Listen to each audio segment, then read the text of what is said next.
Nilikuwa sijamuona mtoto vizuri, ndio maana nikaenda kumshika picha ili nihakiki kuwa mtoto ni wa kwangu kweli au sio wa kwangu. Yeah,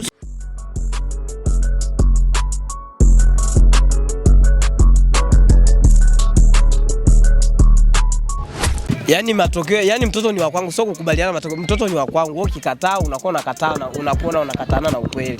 Sawa? Yes. Hey. Lakini tukiangalia watu wengi walikuwa shampa pongezi Frankso, labda upande wako ulichukuliaje hilo swali? Nilikuwa sijamuona mtoto vizuri, ndio maana nikaenda kumshika picha ili nihakiki kuwa mtoto ni wa kwangu kweli au sio wa kwangu. Yeah, lakini zile ratiba na zile hela ambazo labda alizitumia tutaweza kwenye mimba kambini hakunaga ratiba ya hela. Kila kitu tumefanya kipya pale. Yes. Kama tulitumia kitu chake, aje kutuomba gharama. Na pia kuhusu familia ya Sabrina imeongeaje kuhusu swala lazima la kusema kwamba mnachangia kwamba Bobo Jem anasemwa na pia Frankso anasema. Kuchangia tuchangii bro. Kwa nini tuchangie? Yes, lakini hapo awali yeye Sabrina mwenyewe alifanya interview na kusema mimba ni ya Frankso, wewe unakaaje?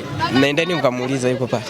Ndio atatujibu. Basi neno moja kwa mama mtoto pia. Mama mtoto nimefurahi sana kwa sababu ameniheshimisha, amenibadilishia title. Yeah. Nilikuwa naitwa Bob GM, sasa hivi nitakuwa naitwa Baba Parfait. Yes. So amenipeleka kwenye hatua nyingine kwa sababu hiyo hatua huwezi kujipeleka wewe mwanaume mwenyewe. Ni lazima uwe na mwanamke. Yes, basi neno moja kwa Frankso mwenyewe. Frankso atafute mtoto, najua ana mke. Yeah. Akipambana atapata mtoto. Lakini kwa nafasi ya mwisho msamani, lakini labda reaction ya mwisho wewe kipindi ambacho Sabrina anakuambia kwamba ana mimba, reaction gani ambayo ulichukua?